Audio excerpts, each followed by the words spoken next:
Good morning. I am Mrs. Jacqueline G. Melendez. Welcome to Accountancy, Business, and Management. For this week in Organization and Management, we will discuss the firm and its environment. This lesson aims you to understand role of business in the environment and how the environment affects the firm. In this lesson, you will learn to identify various forces, elements of the firm's environment. To identify these forces, elements, we need to define an organizational environment. An organizational or business environment is the set of forces surrounding an organization that have the potential to affect the way it operates and its access to scarce resources. Organizational environment consists of both external and internal factors.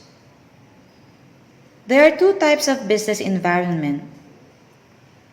These are the internal environment and the external environment. The internal environment consists of 5 M's: the manpower, management, machinery, material, and money.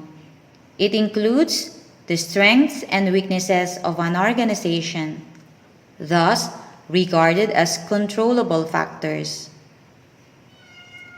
The external environment consists of political, economic, sociocultural, and technological factors.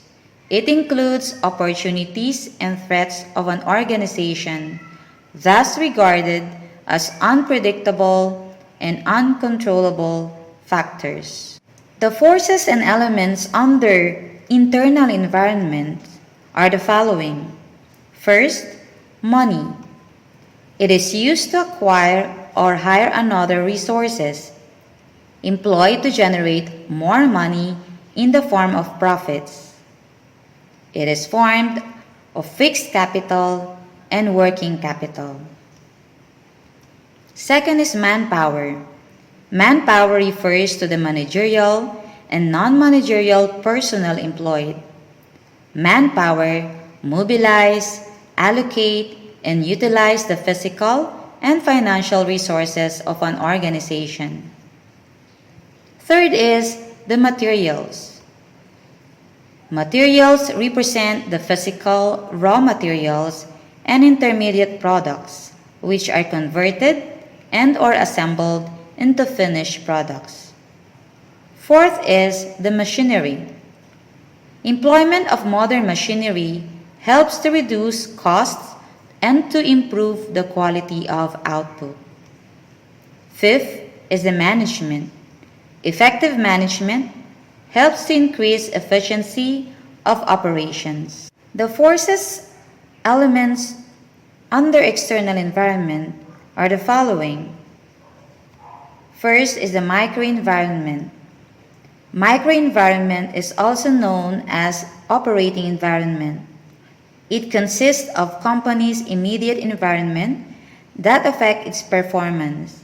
It includes the customers, suppliers, intermediaries, competitors, and the public.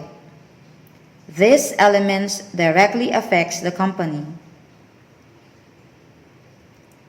And under macro environment, this consists of the larger societal factors that affect the working of a firm.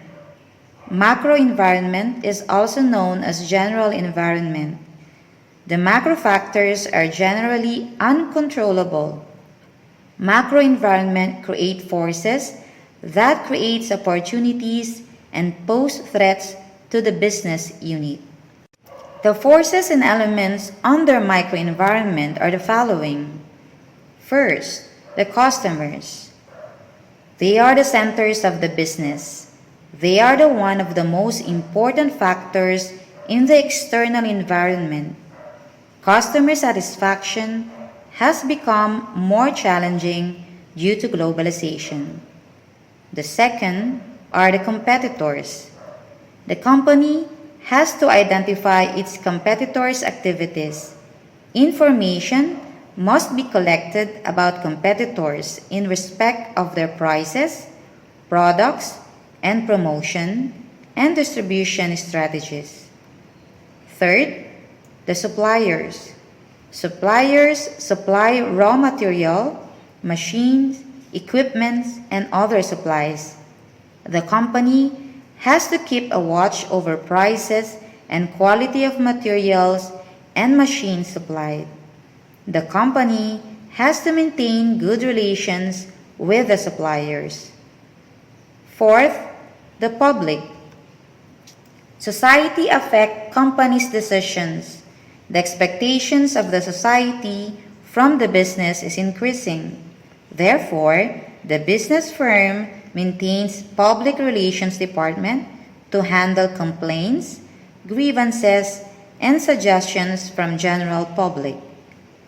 And fifth, the market intermediaries. Market intermediaries include agents and brokers who help the business firm to find the customers. They help the firm to promote and distribute the goods to the final consumers. The forces and elements of macro environment are the following. First, the demographic environment. Demographic environment relates to the human population with reference to its size, education, sex ratio, age, occupation, income, status. Business deals with people, so they have to study in detail the various components of demographic environment. Second is the political environment. The political environment in a country influences the legislations and government rules and regulations under which a firm operates. Third is the technological environment. Technology has brought about far-reaching changes in the methods of production, quality of foods, productivity, and packaging. There is a constant technological development taking place. Fourth is the socio-cultural environment. Culture involves knowledge, values, beliefs, morals, laws, customs, and traditions. Culture passes from one generation to another through institutions like family, schools, and colleges. Business is an integral part of the social system. Fifth is the international environment. It is important for industries directly depending on import or exports. The factors that affect the business are globalization, privatization, liberalization, foreign policies, and cultural exchange. And sixth is the natural environment. It includes natural resources, weather, climatic conditions, port facilities, and topographical factors. Every business unit must look for these factors before choosing the location of their business. Organizational environment must be scanned so as to determine development and forecast of factors that will influence organizational success. The acronym PEST, or sometimes rearranged as a step, is used to describe a framework for the analysis of macro environmental factors expressed as political. Political factors are the government regulations and legal issues. Example, tax policy, employment laws, trade, and tariff restrictions. Economic factors affect the purchasing power of customers. Examples, economic growth, interest rates, exchange rates, and inflation rate. Social factors include demographic and cultural aspects of the external macro environment. Example, health consciousness, population growth rate, and age distribution. For technological factors, these are vital for competitive advantage and is major drive of globalization. Example, low barriers to entry, reduce minimum efficient production levels, influence outsourcing decisions, automation, and technology incentives. And the SWOT analysis enables organizations to identify both internal and external influences. Its primary objective is to help organizations develop full awareness of all the factors involved in decision making. It stands for strengths. These are the internal attributes and resources that support a successful outcome. Weaknesses. These are the internal attributes, resources that work against a successful outcome. Opportunities are the external factors that project can capitalize on or use to its advantage. Threats are the external factors that could jeopardize the project. Strengths and weaknesses are considered internal factors, meaning you as the business owner can control them. How you manage or market the business controls whether it is strength or weakness. Opportunities and threats are considered external factors, meaning you have little control over them. It is your job as a business owner to respond appropriately. Watch the following video on YouTube for better understanding on the environmental scanning. To summarize the topics we have learned, we were able to define business environment. We also identified the different forces, elements under each environment.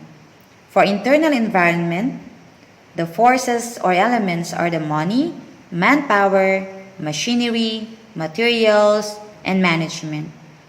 The forces under external environment are microenvironment and the macroenvironment.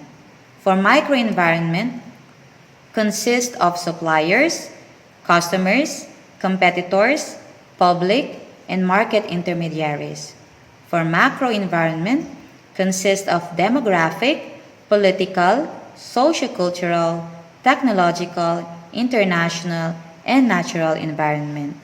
We also have identified two types of environmental scanning, the PES analysis and the SWOT analysis. Handang isip, handa bukas. Tara na, ML na tayo!